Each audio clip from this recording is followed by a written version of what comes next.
after ng mga mas snow na araw, ang ganda ng weather ngayon. So lumabas nga tayo ngayon, nag-check tayo sa phone ng temperature, at dahil positive 3, sweater days lang tayo.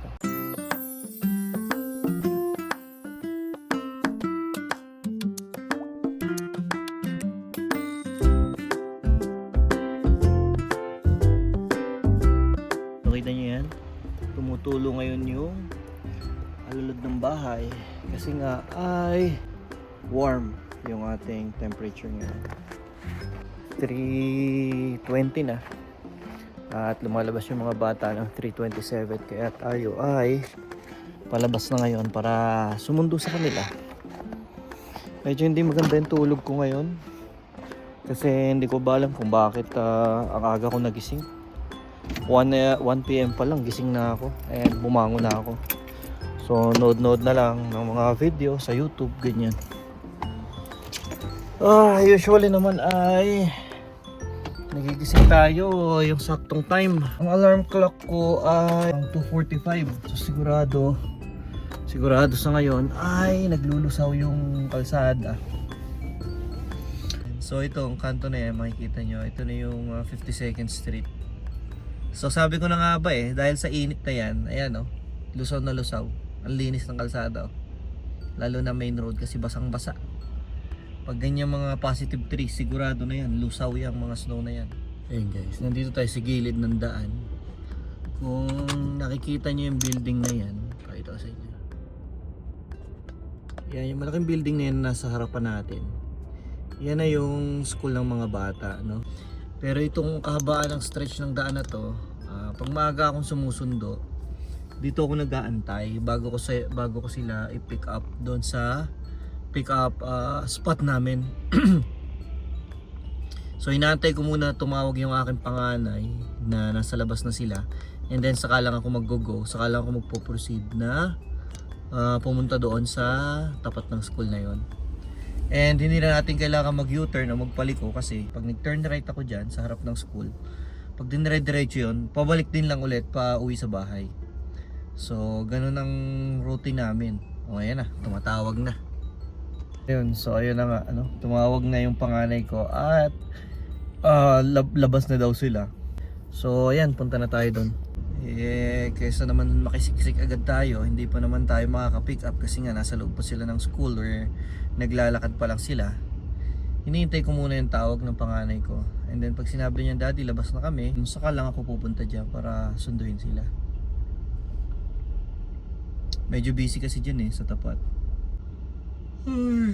Ay, medyo inaantok pa ako at pag-iisip na naman kung ano naman kaya lulutuin mamaya. So wala akong idea, hindi ko alam kung anong lulutuin namin. Ayan. Ang mga tumatawid na bata, kaya ganito guys, talagang kailangan pag nasa mga school zone kaya na ganito, kailangan ay alerto kasi ay mahirap na, Ayan na, nakita ko na yung dalawa. Ayan na yung dalawa.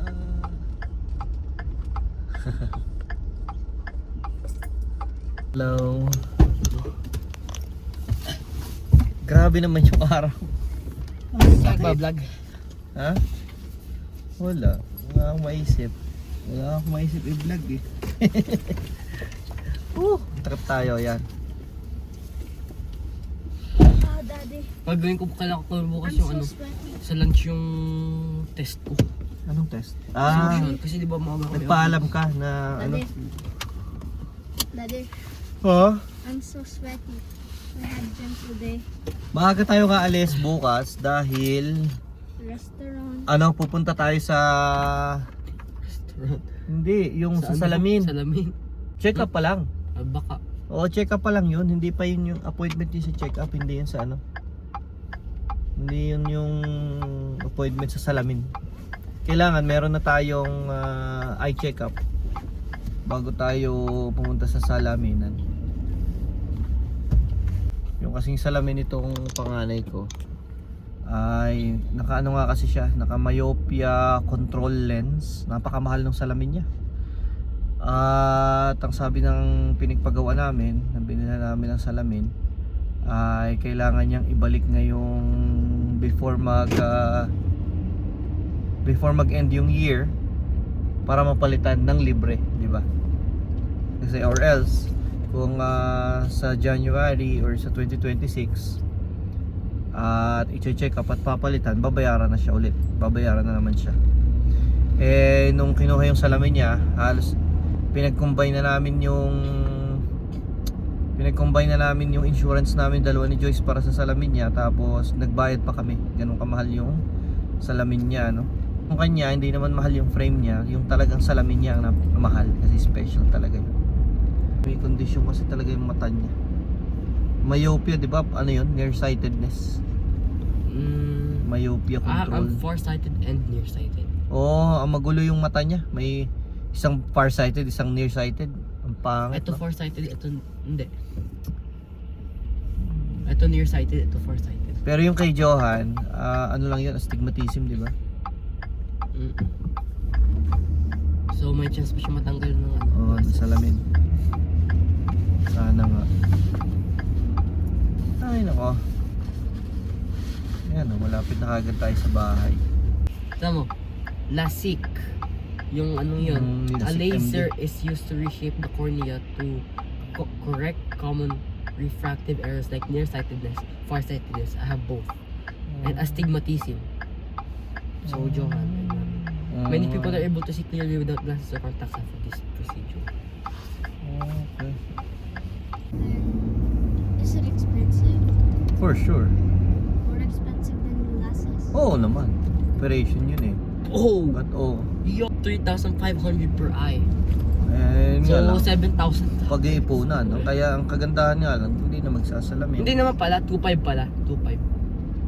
So, $5,000. Laki. Oh. You can buy a car with that. $15 for all of us. Huh? Because mommy... $5,000.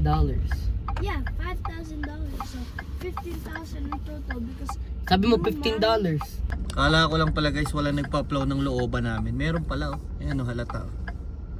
Kasi bako-bako na yan dahil sa mga nalulusaw na snow eh. Pero ngayon makinis na. Ito ang wala. Siyempre. Kasi back-alley to. No? So usually yung mga back-alley eh ganyan lang yan. Naapakan na lang yan ang sasakyan. Hanggang ma-flat oh. Ang galing oh. Oh, para naman siyang ice skating ring ko. Ang ganda naman oh. Oh, flat na flat. Oh, gusto kong daanan yung gitna. Para magpantay-pantay. Ayan, dadaanan ko yan. Okay. We're here. Iyon ang ating munting tahanan. Hindi po pareho ha. Dito lang sa right side. Kapitbahay natin yan. The next day. Good morning. Good morning! Good morning! May pambihirang pagkakataon. At madilim pa ang aming paghahatid. I have to be there by 8. Yun na nga. At ngayong araw nga ay maaga naming inihatid ang dalawang bata papunta sa school at sa pambihirang pagkakataon ay kasama namin si Mami dahil nga day off siya today. At syempre dahil day off siya sulitin na rin namin ang chance na after maghatid makapagkape-kape muna kami at makapagkwentuhan naman at moment naman kami. Natin muna sandali. Baka si Johan hindi papasukin. Anak, hintayin ka namin?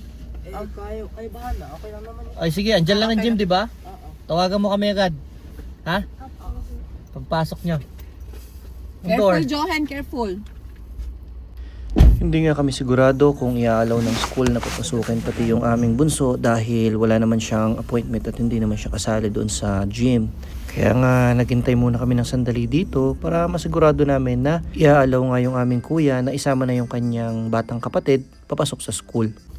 Kahit kauuwi ko lang galing trabaho, tutulog dapat pero magkakape muna kami. A few moments later. Ay nako. So alam niyo ba guys, nakaplano talaga kami na maghatid pareho sa mga bata. At sabi ko nga, after namin maghatid, magde-date kami, magkakape kami. Gusto ko lang siya masamahan. makalabas naman, makapag moment naman kaming dalawa. Eh kaso naka-off nga siya ngayon, di ba? Si Joyce. Kaso eto nga, biglang tumawag sa daycare. Kahit na naka-off na, napasugod pa rin dito para mag-check. Para matingnan kung ano nangyayari. So dito lang ako sa labas, hintayin ko lang muna siya at pag natapos siya dito saka kami didiretso. Saka kami magkakape. One eternity later. Ayos guys, nakatulog na tayo. At medyo masarap naman yung tulog ko, sa basement ako natulog. Nagising lang ako, nandun si mami, na malayan ko siya. Dami na pala niya nagawa. Nakapaglaba na, nakapamlansya na. So ngayon, kanina di ba maaga namin nanatid yung mga bata. Ngayon maaga rin namin susunduin. So isa-sign out namin sila kasi merong appointment sa Optal, sa eye clinic, no? Yung dalawang bata. Dinoble check ko pa. Okay. Guys, check natin kung nasa akin nga ang mga Alberta health card ng mga bata. Mindimer, Matt Jeron. Oh yeah, nasa akin nga. Oh, let's go. So, kasi syempre kailangan dali natin to. Mga bata kasi dito guys sa Canada, below 18 years old, libre sila ng... Hindi na. Ha? Bakit? Portion na lang. Sabi nung tumawag sa akin yung Optal, nagbawas daw ng percentage, hindi na 100% cover ng Alberta Alberta Health Health? ang check-up ng mata. Yung pa naman ang sasabihin ko. Oo. So ngayon, kung wala kang insurance, parang magbabayad ka na Ay, ganun ba? 30 o 35%. Ay, Eh, kalimutan magkano ko lang na. naman usually, di ba, ang ano, ang eye check-up? Oo. 50 lang yun, di ba? Si Kung wala kang 60? insurance, parang 55. Oo, 55, Kung 60. wala kang insurance, out of your pocket. Ganun na pala ngayon. Oo. Pero dahil may insurance naman kami, so So parang nagtitipid na ang Alberta sa healthcare. Ganun ba yun? hindi ko alam. Yun ang sabi ng nagbawas daw ng coverage. So, So, yung sa work ko, sa insurance sa work ko, tsaka sa work ni mami, eh covered naman. Pareho yung covered yung lahat ng eye exam namin. Kasi pupunta nga kasi kami sa paggawa ng salamin. Ang kailangan doon ay meron na kaming eye exam ang mga bata. Actually kami ni mami hindi pa, kasi hindi pa naman namin kailangan ng ano. Pero yung mga bata ay yun nga, ano nga ba yung kay Jeron, kasi naka kasi siya naka special lenses siya, yung myopia control lens. At nung in-order namin yung salamin niya na yon, ang sabi sa amin, ano ba yun? 2025 na o 24 pa yun? 2024 natin kinuha. Kinuha namin ng 2024. Ang sabi nila kailangan may balik ng 2025, tapos libre pa nila papalitan yung yung lens, no. Pag lumagpas ang 2025, pag nag New Year, hindi na malilibre. Mga buti ng 2026. Kaya nagbabook na si mami ng ngayon habang December pa lang. Tapos once makuha namin yung result ng eye exam ni kuya, eh sunod naman kami pupunta doon ulit sa pinagpapagawa namin ng salamin nila. Kasi malayo-layo ngayon sa amin yun. Malayo talaga. Kasi ay naandito kami sa south, yung aming pinupuntahan is nasa northwest.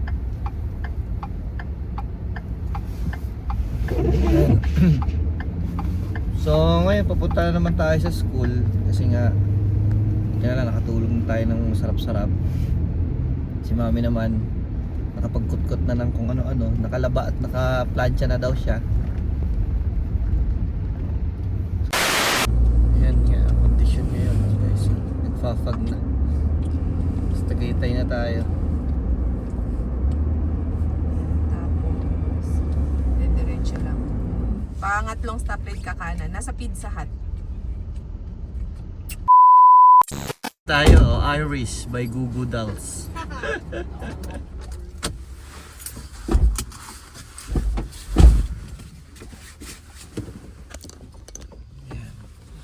Mahirap malate, muntik na kami malate. Kasalang na si Johan. Kaya na niya sarili niya. Hindi na sinamahan ng mami.